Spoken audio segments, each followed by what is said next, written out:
12वीं बायोलॉजी अध्याय 12 पारितंत्र। और इससे जो इम्पोर्टेंट क्वेश्चन है 1 अंक, 2 अंक, 3 अंक, 4 अंक के जो बोर्ड एग्जाम में आते हैं, तो उनका कलेक्शन है। चलिए इन्हीं प्रश्नों को आपको पढ़ना है, इसी से तैयारी करना है, यही प्रश्न आएंगे। तो यहाँ सबसे पहले देखते हैं जो प्रश्न सही विकल्प वाले हैं, उन प्रश्नों को समझते हैं। तो यहाँ पहला प्रश्न है, पारिस्थितिक तंत्र में ऊर्जा का प्रमुख स्रोत है, तो ये स्रोत कहे का है सौर ऊर्जा का। फिर वृक्ष का पारिस्थितिकी तंत्र में संख्या पिरामिड होगा, तो यदि संख्या पिरामिड की बात होती है तो ये कैसा होगा, उल्टा होगा। फिर इसके बाद करते हैं, मनुष्य होता है, तो मनुष्य कैसा होता है, सर्वाहारी होता है। इसके बाद मानव निर्मित पारिस्थितिक तंत्र है, तो इसमें देखिए मछली घर मनुष्य ने खुद कृत्रिम रूप से बनाया है। इसके बाद है, इस इनमें से अपघटक क्या है, तो जो जीवाणु और कवक होते हैं ये अपघटक कहलाते हैं। फिर है, खाद्य श्रृंखला प्रारंभ होती है, तो ये इस प्रारंभ होती है प्रकाश संश्लेषण से। फिर खाद्य जाल बनती है, तो जब परस्पर जुड़ी खाद्य श्रृंखलाएं होती हैं तब खाद्य जाल बनती हैं। फिर है, इकोसिस्टम शब्द का सर्वप्रथम प्रयोग किया था, तो इकोसिस्टम हो या पारिस्थितिक तंत्र हो, ये किसने नाम लिया था, टेंसले ने। फिर है, प्राथमिक या प्रथम श्रेणी के उपभोक्ता कहलाते हैं, तो जो पहले उपभोक्ता कहलाते हैं उत्पादक के बाद वो होते हैं शाकाहारी। फिर है, खाद्य श्रृंखला के प्रारंभिक जीव होते हैं, तो खाद्य श्रृंखला की शुरुआत जो है प्रकाश संश्लेषी पौधों से होती है। फिर है, सही खाद्य श्रृंखला है, तो इसमें आप देखेंगे तो पहले घास है, घास को टिड्डे खाते हैं, टिड्डे को मेढक खाता है, मेढक को सांप खाता है, सांप को बाज खाता है। ये क्रम सही है, तो यही खाद्य श्रृंखला है। इसके बाद देखिए, झील के पारिस्थितिक तंत्र में जैव भार पिरामिड होता है, तो जो जैव भार होता है वो उल्टा होता है झील में। इसके बाद ऊर्जा का पिरामिड होता है, तो ऊर्जा का पिरामिड हमेशा सीधा बनता है।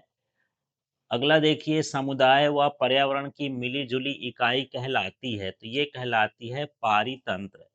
अब देखिए ऐसे प्रश्नों को जो रिक्त स्थानों में पूछे जाते हैं, तो पारितंत्र शब्द का प्रतिपादन ने किया था, तो टेंसले ने किया था। पारितंत्र के 2 प्रमुख घटक हैं, तो 2 घटक होते हैं जैविक और अजैविक। फिर हरे पौधे पारितंत्र में कहलाते हैं, तो ये उत्पादक कहलाते हैं। तो शाकाहारी जीव खालिस्तान उपभोक्ता कहलाते हैं, तो शाकाहारी जीव कहलाते हैं प्राथमिक उपभोक्ता। फिर है, मांसाहारी जीव, ये कहलाते हैं द्वितीयक उपभोक्ता। अब देखिए, मृत जैव पदार्थों का अपघटन करने वाले जीव खालिस्तान कहलाते हैं, तो इन्हें कहा जाता है अपघटक। फिर ऊर्जा का प्रवाह सदैव खालिस्तान होता है, तो ये एक दिशीय होता है। फिर है, पारितंत्र में ऊर्जा का मुख्य स्रोत है, तो ऊर्जा का मुख्य स्रोत क्या है, सूर्य है। फिर है, पोषक स्तर में ऊर्जा का लगभग प्रतिशत अगले स्तर को स्थानांतरित होता है, तो ये 10% स्थानांतरित होता है, यहाँ 10 भरेंगे। फिर ऊर्जा का पिरामिड सदैव होता है, तो ये क्या होता है, सीधा, ये दूसरा रिपीट हो गया प्रश्न। अब देखते हैं सही जोड़ी वाले प्रश्नों को। अपघटन की प्रथम अवस्था, तो अपघटन में पहले जो पदार्थ होते हैं उनका खंडन होता है, तो खंडन हो जाएगा। दूसरा है, जल घुलनशील पदार्थों का नीचे जाना, तो ये क्रिया कहलाती है लीचिंग। फिर जीवाणु एवं कवक की क्रिया, तो ये जीवाणु और कवक मिलकर के अपघटन करते हैं। फिर है, जटिल कार्बनिक पदार्थ का सरल में परिवर्तन, तो ये क्रिया कहलाती है अपचयन। फिर ह्यूमस का निर्माण, तो ये कहलाता है ह्यूमीकरण। ह्यूमीकरण हो, ह्यूमसीकरण लिखा हो तब भी ये सही है। इसके बाद देखिए, ग्रेजिंग खाद्य श्रृंखला, तो चारण खाद्य श्रृंखला इसको बोलते हैं, ग्रेजिंग या चारण खाद्य श्रृंखला। तो ये कहाँ से प्रारंभ होती है, उत्पादकों से होती है। फिर खा नंबर है, डिट्राइस्टस खाद्य श्रृंखला, तो ये मृत कार्बनिक पदार्थों के पदार्थ से प्रारंभ होती है।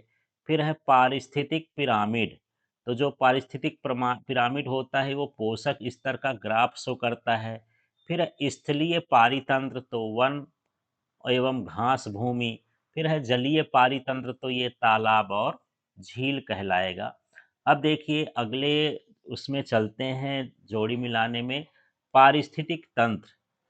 तो यहाँ पर ये हो जाएगा पारिस्थितिकी की मूल क्रियात्मक इकाई है। फिर है दूसरा भेड़िया और मोर, तो ये कहलाएंगे मांसाहारी होते हैं, द्वितीयक उपभोक्ता। फिर है शेर, सांप, चीता, तो ये जो होते हैं ये तृतीयक उपभोक्ता होते हैं। फिर होता है पृथ्वी, तो पृथ्वी क्या है, एक तरह का बंद तंत्र है। फिर पांचवा है 10% का नियम, तो 10% का नियम जो है ऊर्जा प्रवाह के लिए है। फिर भेड़ और बकरी, तो ये हैं प्राथमिक उपभोक्ता। इस तरह से इसकी जोड़ी मिलाना है। अब ऐसे प्रश्नों को देखते हैं जिनके उत्तर एक शब्द या एक वाक्य में हो सकते हैं। तो यहाँ ऊर्जा के 10% नियम का प्रतिपादन किसने किया था? तो ये लिंडमैन ने किया था।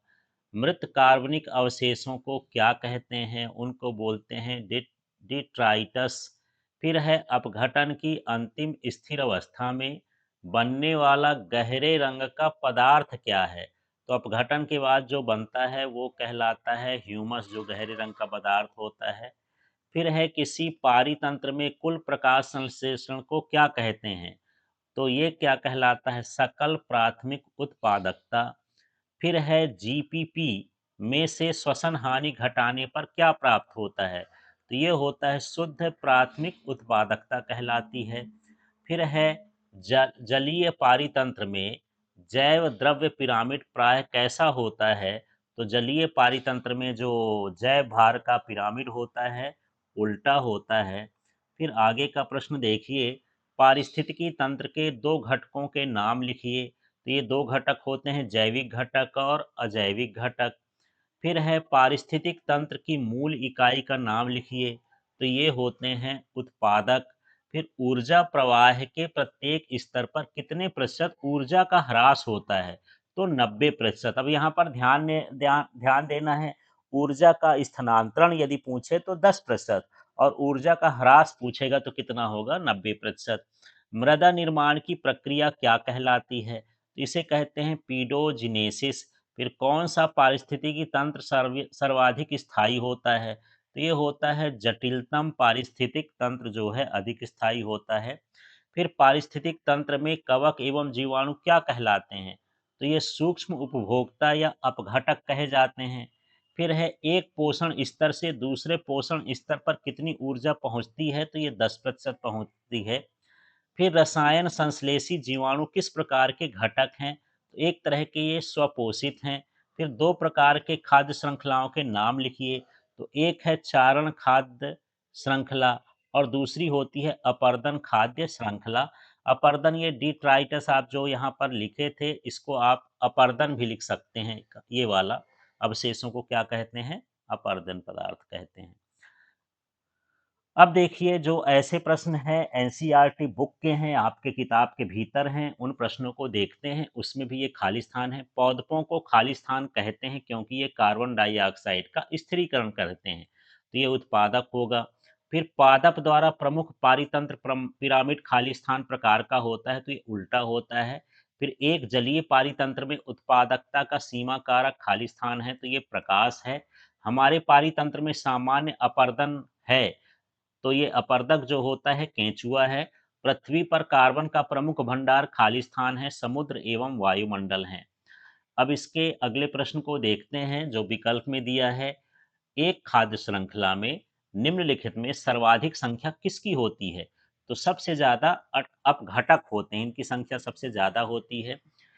एक झील में द्वितीयक दूसरी पोषण स्तर होता है, तो ये होते हैं प्राणी प्लवक कहलाते हैं, द्वितीय पोषण स्तर वाले। फिर है यहाँ पर द्वितीयक उत्पादक हैं, तो ये द्वितीयक उत्पादक जो होते हैं शाकाहारी शाकभक्षी कहला गए। अब यहाँ पर देखिए प्रासंगिक सौर विकिरण में प्रकाश संश्लेषणात्मक सक्रिय विकिरण का क्या प्रतिशत होता है? तो ये 50% होता है। इसके बाद देखिए अगला प्रश्न, निम्नलिखित में अंतर देखिए। तो हमको चारण खाद्य श्रृंखला और अपर्दन खाद्य श्रृंखला में अंतर बताना है। फिर है उत्पादन एवं अपघटन में अंतर, ऊर्ध्ववर्ती शिखरांश एवं अधोवर्ती पिरामिड। लेकिन परीक्षा में ये इकट्ठा नहीं आएगा, टुकड़े-टुकड़े में आएगा, तो आपको ऐसे समझना है जैसे कि चारण खाद्य श्रृंखला और अपर्दन खाद्य श्रृंखला में अंतर हो। तो देखिए यहाँ पर सबसे पहले चारण खाद्य श्रृंखला और अपर्दन खाद्य श्रृंखला में देखते हैं। तो चारण खाद्य श्रृंखला ग्रेजिंग फूड चेन क्या है? चारण खाद्य श्रृंखला पौधों से प्रारंभ होकर के छोटे-छोटे जंतुओं से बड़े जंतुओं की ओर चलती है। जैसे घास, घास को खाया खरगोश, खरगोश को खाया मोर, तो ये चारण खाद्य श्रृंखला कहला गई। यह ऊर्जा के स्रोत हेतु प्रत्यक्ष रूप से विकिरण पर निर्भर होती है। अब अपर्दन खाद्य श्रृंखला देखते हैं, जिसको हम डिट्राइटस भी बोल देते हैं फूड चेन। ये क्या है? यह खाद्य श्रृंखला मृत जीवों से प्रारंभ होकर के और सूक्ष्म जीवों की ओर चलती हैं। जैसे यहाँ पर गिरी हुई पत्तियां, मृत जंतु, ये मृत कार्बनिक पदार्थ कहला गए, और इसको खाने वाले क्या कहला गए? कवक और जीवाणु। तो ये अपर्दन खाद्य श्रृंखला हो गई। यह ऊर्जा के स्रोत हेतु सौर विकिरण पर निर्भर नहीं होता है। अब यहाँ पर अगला जो प्रश्न आएगा परीक्षा में अलग से आएगा, उत्पादन तथा अपघटन में अंतर लिखिए। तो चलिए इनको देखते हैं। हरे पादप प्रकाश संश्लेषण की क्रिया के फलस्वरूप जल तथा CO2 से कार्बनिक भोज्य पदार्थों का संश्लेषण करते हैं। यह क्रिया सौर प्रकाश तथा पर्णहरित की उपस्थिति में होती है। अब यहाँ अपघटन क्या है? जीवाणु कवक यदि आदि अपघटक मृत जटिल कार्बनिक पदार्थों को सरल पदार्थों में विघटित करते हैं। इस प्रक्रिया में ऊर्जा जल तथा CO2 को मुक्त करते हैं। तो इस तरह से प्रकाश संश्लेषण की जो क्रिया है उत्पादन में है, अपघटन में थोड़ी बहुत श्वसन की क्रिया होती है, वो कहला गया। फिर सौर ऊर्जा रासायनिक ऊर्जा में बदलकर कार्बनिक भोज्य पदार्थों में संचित हो जाती है। इस प्रक्रिया को उत्पादन कहते हैं। इसमें जो रासायनिक ऊर्जा है, गतिज ऊर्जा है, ऊष्मा के रूप में मुक्त होती है। इस प्रक्रिया को अपघटन कहते हैं। अब चलिए अगला देखते हैं, जो है ऊर्ध्ववर्ती पिरामिड और अधोवर्ती पिरामिड। माने सीधा और उल्टा पिरामिड भी इसको समझ सकते हैं। तो ऊर्जा के पिरामिड सदैव ऊर्ध्ववर्ती या सीधे होते हैं, क्योंकि प्रत्येक पोषक स्तर पर ऊर्जा की मात्रा कम होती जाती है। यहाँ पर देखिए अधोवर्ती में वृक्ष के पारितंत्र की संख्या का पिरामिड उल्टा होता है, अधोवर्ती होता है। इसके बाद देखिए वन पारितंत्र, घास के मैदान पारितंत्र में जीवों की संख्या तथा जैव भार के पिरामिड सीधे बनते हैं, क्योंकि प्रत्येक पोषक स्तर पर जीवों की संख्या तथा जैव भार कम होता है। तालाब तथा समुद्र के पारितंत्र में जैव भार का पिरामिड उल्टा बनता है, क्योंकि मांसाहारी बड़ी मछलियों का जैव भार प्राणी प्लवक और पादप प्लवक से अधिक होता है। इस तरह से ये पिरामिड के अंतर हो गए। अब चलिए यहाँ पर फिर से आ गया अंतर वाला, तो अक्सर ये आता है खाद्य श्रृंखला और खाद्य जाल में अंतर। फिर है लीटर कर्टक और अपरद में अंतर। फिर प्राथमिक एवं द्वितीयक उत्पादकता में अंतर। तो चलिए इनको देख लेते हैं तीनों चीज को। तो पहले देखिए खाद्य श्रृंखला और खाद्य जाल में अंतर देखते हैं। पारितंत्र में खाद्य पदार्थों के स्थानांतरण पथ को खाद्य श्रृंखला कहते हैं। पारितंत्र में खाद्य श्रृंखला के संयुक्त पथों को खाद्य जाल कहते हैं। माने बहुत सारी खाद्य श्रृंखलाएं मिल करके इकट्ठा हो जाती हैं, तो खाद्य जाल कहलाती हैं। इसमें ऊर्जा का प्रवाह पथ सरल रेखा होता है। इसमें ऊर्जा का प्रवाह पथ अनियमित होता है। प्रवाह पथ एक दिशीय होता है। प्रवाह पथ कई दिशाओं में होता है। इस तरह से खाद्य श्रृंखला और खाद्य जाल में अंतर है। अब देखते हैं जो कर्टक हैं और जो अपरद हैं, इनमें क्या अंतर है। तो यह मृदा मिट्टी की ऊपरी सतह पर पाए जाने वाले जीवधारियों का मृत पदार्थ है। जैसे पत्ते, छाल, टहनियाँ, पुष्प, फल, गोबर आदि एवं मृत पादप व प्राणियों के अवशेष होते हैं, लिटर कहलाते हैं। यह मृदा में पाए जाने वाले पादप प्राणियों के अवशेष होते हैं। पत्तियां, लकड़ी, टहनियां, पुष्प जो कि अवशेष मल सहित अपरद बनाते हैं। यह विघटित अवस्था होने के कारण पादपों के लिए उपयोगी होते हैं। ये सभी पदार्थ की भूमि की सतह पर पाए जाते हैं। ये मृदा में मिलकर मृदा की उर्वरता को बढ़ाते हैं। ये अपरद में लिखना है। अब चलिए प्राथमिक और द्वितीयक उपभोक्ता को उत्पादकता को समझते हैं। तो प्राथमिक समझिए, हरे पादप प्राथमिक उत्पादक होते हैं। एक निश्चित समयावधि में प्रति इकाई क्षेत्र द्वारा उत्पन्न किए गए जैव पदार्थ कार की मात्रा उत्पादक की दर की प्राथमिक उत्पादकता कहते हैं। इसे भार ग्राम प्रति मीटर स्क्वायर या ऊर्जा किलो कैलोरी प्रति मीटर स्क्वायर के रूप में व्यक्त किया जाता है। अब द्वितीयक उत्पादकता क्या है? एक पारितंत्र की सकल प्राथमिक उत्पादकता जीपीपी प्रकाश संश्लेषण के दौरान कार्बनिक तत्व की उत्पादन दर होती है। इसमें से पौधे अपनी जैविक क्रियाओं के लिए कार्बनिक भोज्य पदार्थों का उपयोग करते हैं। इस मात्रा को सकल प्राथमिक उत्पादकता को घटा देने पर नेट प्राथमिक उत्पादकता प्राप्त होती है, जो प्राथमिक उपभोक्ता उपलब्ध होती है। इसे द्वितीयक उत्पादकता कहते हैं। प्राथमिक उत्पादकता के दो प्रकार होती हैं, सकल प्राथमिक उत्पादकता जीपीपी तथा शुद्ध नेट प्राथमिक उत्पादकता एनपीपी। और यहाँ से यहाँ घटा देंगे तो इस तरह से हमको मिलेगा, श्वसन में क्षति है जहाँ पर आर। फिर द्वितीयक उत्पादकता दो प्रकार की होती है, सकल द्वितीयक उत्पादकता तथा शुद्ध द्वितीयक उत्पादकता। इसमें भी यही N S P equal to G S P minus R होता है, ये श्वसन में क्षति है। इस तरह से इसका हमको अंतर करना है। अब देखिए इसका अगला प्रश्न देखते हैं, पारिस्थितिक तंत्र के घटकों की व्याख्या कीजिए। इंपॉर्टेंट प्रश्न है, इसको देखते हैं।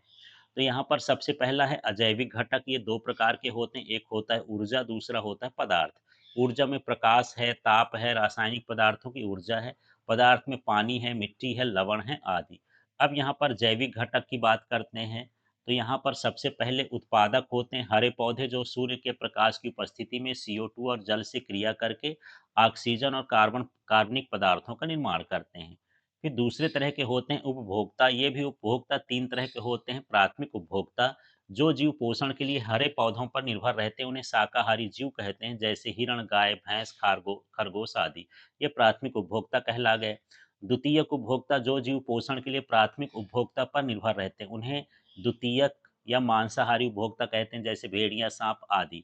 फिर तृतीयक उपभोक्ता, जो जीव पोषण के लिए प्राथमिक उपभोक्ता और द्वितीयक उपभोक्ता दोनों पर निर्भर रहते हैं, उन्हें उच्च मांसाहारी जीव कहते हैं, जैसे शेर, बाघ आदि। अब इसमें तीसरे तरह के जो होते हैं घटक, ये क्या हैं? अपघटक हैं। विभिन्न प्रकार के सूक्ष्म जीव जो जंतुओं एवं पादपों के मृत शरीर को विघटित करके फिर से उन्हें अवयवों को भूमि में मिला देते हैं, अपघटक कहलाते हैं, जैसे जीवाणु और कवक। अब चलिए आगे के प्रश्न को समझते हैं। ये है पारिस्थितिक पिरामिड को परिभाषित कीजिए तथा जैव मात्रा तथा जैव भार तथा संख्या पिरामिडों को उदाहरण सहित समझाइए। तो एक बड़ा क्वेश्चन है, ये टुकड़े टुकड़े में भी आ सकता है, इसको आप देखिए, एनसीईआरटी बुक का प्रश्न है ये। तो पहले पारिस्थितिक पिरामिड या शंकु समझते हैं। यदि पारितंत्र के विभिन्न पोषक स्तरों के जीवों की संख्या, जीव भार तथा उनमें संचित ऊर्जा की मात्राओं को चित्र द्वारा व्यक्त किया करें तो एक शंकु जैसे आकृति प्राप्त होती है, जिसे पारिस्थितिक पिरामिड कहते हैं। ये निम्न प्रकार के हो सकते हैं। तो चलिए यहाँ पर पिरामिडों के प्रकार देख लेते हैं।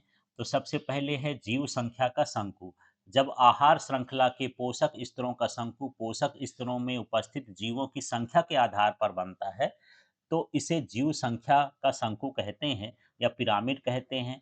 इसमें उत्पादकों की संख्या सबसे अधिक तथा इसके बाद पोषक स्तरों के जीवों की संख्या क्रमशः कम होती जाती है। इस कारण इस शंकु का सीधा बनता है, लेकिन एक वृक्ष के आधार मानने पर यह उल्टा बनता है। तो चलिए यहाँ पर हम देख रहे हैं, ये देखिए सबसे पहले ये प्राथमिक की संख्या ज़्यादा होती, फिर प्राथमिक उपभोक्ता उससे कम होते हैं, फिर उससे कम जो है द्वितीयक उपभोक्ता, और इससे कम क्या होते हैं? तृतीयक उपभोक्ता होते हैं। इस तरह से एक क्रम होता है, तो एक सीधा पिरामिड बनता है। अब यदि हम वृक्ष में देख लें तो ये उत्पादक हो गया, इसको उपभोग करने वाले उपभोक्ता बहुत सारे हो गए और इससे ज़्यादा अपघटक ही है। तो एक वृक्ष का ये जो पिरामिड है, ये कैसा संख्या पिरामिड उल्टा होता है। अब तालाब का देखिए तो यहाँ उत्पादक हैं, हरे पौधे होते हैं, फिर शाकाहारी जीव होते हैं, द्वितीयक है और सर्वश्रेष्ठ उपभोक्ता होता है। तो ये तालाब का पारितंत्र होता है। तो इस तरह वृक्ष का संख्या पिरामिड उल्टा बनता है, तालाब के पारितंत्र का संख्या पिरामिड जो है सीधा बनता है। इस तरह से आपको ये पिरामिड उल्टा और सीधा बताना है। तो ये संख्या के आधार पर हो गया। अब जीव भार का शंकु, यहाँ पर हमको भार के अनुसार देखना है। यदि किसी पारितंत्र में जीवों के कुल भार के आधार पर पोषी स्तरों को देखा जाए तो उल्टे तथा सीधे दोनों प्रकार के शंकु बनते हैं। जैसे यहाँ पर देखिए उत्पादक बहुत ज़्यादा होते हैं तो इनका भार भी ज़्यादा होगा, फिर उससे कम उपभोक्ता का होगा, फिर द्वितीयक उपभोक्ता का होगा, फिर तृतीयक उपभोक्ता का होगा। लेकिन ये दलदली का पारिस्थितिक तंत्र है। अब यदि हम समुद्री जीव में चले जाएँ तो उल्टा बनता है। यहाँ पर उत्पादक कम होते हैं, उत्पादकों का भार कम होता है, फिर प्राथमिक उपभोक्ता होते हैं, उनका भार थोड़ा अधिक होता है, द्वितीयक उपभोक्ता का भार और अधिक होता है, और यहाँ पर सर्वश्रेष्ठ उपभोक्ता का मतलब बड़ी मछलियों का जो अ, जीव भार होता है, अधिक होता है। इस तरह से यहाँ पर जो भार का शंकु है तालाब के लिए वो उल्टा बनता है। अब देखिए ऊर्जा का संकुज देख लेते हैं। अब ऊर्जा का संकुच ऊर्जा के आधार पर बनेगा तो हमेशा सीधा ही बनता है। यदि किसी पारीतंत्र के विभिन्न जैविक घटकों में संचित ऊर्जा को आधार मानकर शंकु का निर्माण करें तो इसे ऊर्जा शंकु या ऊर्जा पिरामिड कहते हैं। यह शंकु हमेशा सीधा बनता है क्योंकि प्रत्येक पोषी स्तरों में ऊर्जा में कमी आती है। देख लीजिए यहाँ पर उत्पादक है, इनके पास ज़्यादा ऊर्जा होती है, फिर घट के थोड़ा सा प्राथमिक उत्पादक में जाती, उससे कम जो है द्वितीयक में और इससे कम जो है तृतीयक में जाती। तो ऊर्जा के आधार पर ये है और यहाँ पर 10% का नियम लगा हुआ है कि इसमें 10-10% कम करते जाते हैं, इस तरह ऊर्जा घटती जाती है उपभोक्ताओं में। अब चलिए यहाँ पर प्रश्न है प्राथमिक उत्पादकता क्या है? उन कारकों का संक्षेप में चर्चा कीजिए जो प्राथमिक उत्पादकता कहलाते हैं। मैं यहाँ पर एनसीईआरटी बुक के प्रश्नों के उत्तर बता रहा हूँ, इनको अच्छे से समझ लीजिए। फिर ये हरे पादपों द्वारा उत्पादित द्रव्यों, इसे प्रति इकाई समय में प्रति इकाई क्षेत्रफल में उत्पादित जैव भार या ऊर्जा की कुल मात्रा को प्राथमिक उत्पादकता कहा जाता है। तो इकाई समय में, इकाई क्षेत्रफल में हरे पौधे कितना पदार्थ इकट्ठा कर लेते हैं, वो प्राथमिक उत्पादकता कहलाती है। अब यह दो प्रकार की होती है, एक होती है सकल तथा दूसरी होती है नेट या शुद्ध। तो प्राथमिक उत्पादकों द्वारा ऊर्जा के पूर्ण अवशोषण की दर या कार्बनिक पदार्थों तथा जैव भार के कुल उत्पादन की दर को सकल प्राथमिक उत्पादकता कहते हैं। तो ये सकल हो गया जितना वो जैव भार बनाते हैं, ऊर्जा बनाते हैं।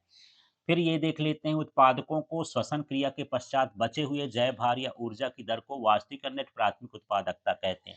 अब उस ऊर्जा में से कुछ जो उत्पादक होते हैं, कुछ ऊर्जा का उपयोग कर लेते हैं, उपयोग करने के बाद जो बचता है वो नेट प्राथमिक उत्पादकता कहलाता है।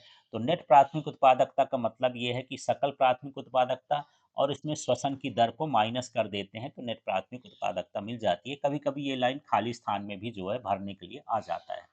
तो इस तरह से आपको इसको देखना है। अब यहाँ पर देख लेते हैं जो अगला पार्ट है, प्राथमिक उत्पादकता को प्रभावित करने वाले कारक देखिए। प्रकाश संश्लेषण तथा श्वसन को प्रभावित करने वाले पर्यावरणीय कारकों जैसे विकिरण, तापमान, प्रकाश, मृदा आर्द्रता आदि है। जलीय पारिस्थितिक तंत्र में उत्पादकता प्रकाश के कारण सीमित रहती है। महासागरों गहरे में पोषक तत्व जैसे नाइट्रोजन, फास्फोरस आदि की उत्पादकता को सीमित करते हैं। इस तरह से यहाँ पर ये कारक हो गए। तो यहाँ पर प्रकाश हो गया, पर्यावरणीय कारक हो गया और यहाँ पर गहरे समुद्र में पोषक तत्व वाले कारक हो गए। अब चलिए देखते हैं यहाँ पर प्रश्न है अपघटन की परिभाषा दीजिए तथा अपघटन की प्रक्रिया एवं उसके उत्पादों की व्याख्या कीजिए। छोटे प्रश्न में आता है पर चलिए देखते हैं इसको। कवक, जीवाणुओं, अन्य सूक्ष्म जीवों, नेमाटोड, कीट, केंचुए आदि के द्वारा जंतुओं एवं पादपों के मृत अवशेष जैसे पत्तियां, छाल, टहनियां, पुष्प को खंडित करके कार्बनिक पदार्थों एवं अकार्बनिक पोषक पदार्थों में बदलने की प्रक्रिया को अपघटन कहा जाता है। अब अपघटन की प्रक्रिया कैसे चालू होती है, चलिए देखिए। सबसे पहले होता है खंडन। तो जो अपरदहारी जैसे केंचुए हैं, मृत अवशेष को छोटे-छोटे खंडों में तोड़ देते हैं, टुकड़े में बना देते हैं, खंड कर देते हैं। फिर है निछालन। खंडन के बाद जल विलेय, अकार्बनिक लवण भूमि में चले जाते हैं। फिर है अपचय। खंडन के बाद छोटे-छोटे खंडों के जीवाणु और कवकीय एंजाइम सरल कार्बनिक पदार्थों में तोड़ देते हैं, तो ये क्रिया अपचयन कहला गई। अब है ह्यूमिफिकेशन। तो यह ह्यूमीकरण, अपचय के कारण एक गहरे रंग के क्रिस्टल रहित पदार्थ का निर्माण होता है जिसे ह्यूमस कहते हैं। यह पोषक तत्वों का भंडार का कार्य करता है। इसके बाद होता है खनिजीकरण। तो ह्यूमस पुनः सूक्ष्म जीवों द्वारा अपघटित होकर और कार्बनिक एवं अकार्बनिक पोषक तत्वों को उत्पन्न करता है। ये पूरी प्रक्रिया होती है अपघटन की। तो चलिए यहाँ पर देखते हैं, ये चित्र बना हुआ है कि ये पेड़ है, इसका पौधा यहाँ पर गिर गया तो ये मृत कहलाएगा। इसमें इसके कुछ जो है पदार्थ इसका भक्षण करेंगे, फिर इसका खंडन होगा। खंडन होने के बाद जो कवक होते हैं, जीवाणु होते हैं, उनको तोड़ेंगे। तोड़ने के बाद ये इसका कुछ खनिज बनेगा, कुछ ह्यूमस बनेगा। तो ये पूरी प्रक्रिया चलने लगती है। इसको आप चित्र से इस तरह से बता सकते हैं। अब चलिए प्रश्न है पारितंत्रिक तंत्र में ऊर्जा प्रवाह को समझाइए। अक्सर क्वेश्चन आ जाता है ये। फिर पारिस्थितिकी तंत्र में ऊर्जा का प्रवाह क्या है, खाद्य श्रृंखला में इसका ह्रास होता है क्यों। फिर इसी का प्रश्न देखिए, अथवा पारितंत्र में ऊर्जा के प्रवाह से क्या तात्पर्य है। किसी पारितंत्र में विभिन्न पोषी स्तरों पर ऊर्जा का प्रवाह किस प्रकार ह्रास होता है, उदाहरण देकर के स्पष्ट कीजिए। तो इस तरह का प्रश्न है, ऊर्जा प्रवाह या ऊर्जा ह्रास को हमको समझाना है। तो देखिए पारिस्थितिक तंत्र में ऊर्जा का प्रवाह है, किसी पारिस्थितिक तंत्र में ऊर्जा स्रोत से ग्रहण की गई ऊर्जा को उत्पादकों से विभिन्न उपभोक्ताओं और अपघटकों की ओर भोजन के रूप में स्थानांतरण होने की क्रिया को ऊर्जा प्रवाह कहते हैं। तो पहले उत्पादक हैं, सूर्य से ऊर्जा लेंगे, फिर उसको वो ऊर्जा किधर की ओर जाने देंगे, उपभोक्ता, उपभोक्ता से अपघटक, अपघटक से इस तरह से ऊर्जा का स्थानांतरण होता है, तो ये ऊर्जा प्रवाह कहला गया।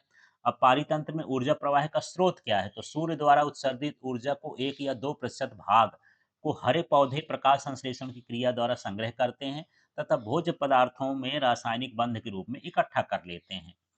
अब देखिए पारितंत्र में ऊर्जा का ह्रास है, तो ये डॉक्टर कैलाश चंद्र के अनुसार क्या है ऊर्जा का ह्रास? पौधों द्वारा भोज्य पदार्थों के रूप में संचित ऊर्जा का लगभग 90% स्वयं की जैविक क्रियाओं और उसके शरीर के बाहर ऊष्मा के रूप में निकल जाता है। शेष 10% भाग संचित भोज्य पदार्थ के रूप में प्राथमिक उपभोक्ताओं के द्वारा ग्रहण कर लिया जाता है। इसी प्रकार प्राथमिक उपभोक्ता भी प्राप्त ऊर्जा का 90% भाग खर्च कर देता है, 10% भाग अगली पारितंत्र श्रेणी को स्थानांतरित करता है। और यही क्रम पारितंत्र में चलता रहता है और अंत में अपघटक मृत जीवों के शरीर से बची शेष ऊर्जा को कुछ भाग को बाहरी वातावरण में मुक्त कर देते हैं और कुछ स्वयं का उपयोग कर लेते हैं। इस प्रकार पारितंत्र में ऊर्जा का एक दिशीय प्रवाह बना रहता है तथा प्रत्येक स्तर में इसमें कमी आती है। अतः पारितंत्र में आहार श्रृंखला जितनी छोटी होगी, ऊर्जा का ह्रास उतना ही कम होगा। तो यहाँ पर ये ऊर्जा का पोषण स्तर बना है, यहाँ से आप देख सकते हैं कि ऊर्जा का ह्रास किस तरह से होता है। उत्पादक के पास ज़्यादा ऊर्जा है, फिर प्राथमिक उपभोक्ता का 10% जाएगा। इसमें 10% देखिए 10,000 है, फिर ये 1,000 है, फिर 100 है, फिर ये 10 है। इस तरह से ऊर्जा का प्रवाह एक उदाहरण के रूप में दर्शाया गया है।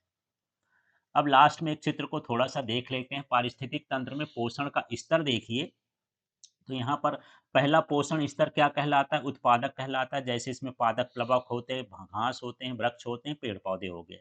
द्वितीयक पोषण स्तर शाकाहारी कहलाते हैं। इसमें प्राथमिक उपभोक्ता कहलाते हैं, जैसे जंतु प्लवक हैं, टिड्डे हैं एवं गाय हैं। अब तीसरा होता है, तीसरा पोषण स्तर मांसाहारी होता है, द्वितीयक उपभोक्ता कहलाते हैं, जैसे पक्षी हैं, मछलियाँ हैं, भेड़िया हैं। अब चतुर्थ उपभोक्ता, या चतुर्थ नहीं, यहाँ पर तृतीयक उपभोक्ता या चौथा पोषण स्तर, ये तृतीयक, अच्छा ठीक है, तृतीयक पोषण स्तर है, तो ये मनुष्य है, शेर है, जो लगभग सर्वाहारी होते हैं। इस तरह से इस स्तर को हम बता सकते हैं। तो ये जो है पूरा प्रश्न था इस चैप्टर का, इसको आप तैयार करिए और मैंने हर चैप्टर का इस तरह के इम्पोर्टेंट प्रश्नों का वीडियो डाला है, केवल आप इन प्रश्नों को तैयार कर लें और जो 3 साल का मैंने पेपर डाला है, उनको सॉल्व कर लें, इतने में आपकी अच्छे से तैयारी हो जाएगी।